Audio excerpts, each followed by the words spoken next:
दोस्तों काजल राघवानी की मम्मी पूरा भड़क उठी हैं चिंटू पांडे पर और चिंटू पांडे पर बहुत सारा इल्ज़ाम भी लगाई हैं। दोस्तों और क्यों भड़की हैं काजल राघवानी की मम्मी चिंटू पांडे पर, यही हम इस वीडियो में जानेंगे। देखा जाए तो चिंटू पांडे और काजल राघवानी को लेकर के बहुत सारे ऐसे वैसे बात होते हैं कि ये लोग रिलेशन में हैं या फिर ये लोग शादी करने वाले हैं। इसी को लेकर के बहुत भड़कती हैं और कहती हैं कि देखा जाए तो इतना दिन से खेसारी लाल यादव और काजल राघवानी साथ में काम किए थे।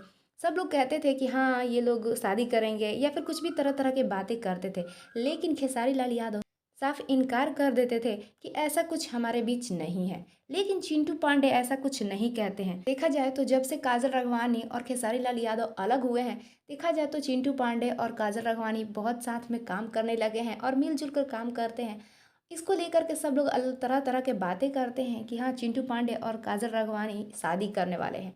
जबकि चिंटू पांडे से पूछा जाता है तो इसका जवाब नहीं दे पाते हैं। उनको साफ इनकार कर देना चाहिए खेसारी लाल यादव की तरह कि हाँ ऐसा कुछ नहीं है। इसी बात को लेकर के काजल राघवानी की मम्मी पूरा भड़की हुई हैं चिंटू पांडे पर।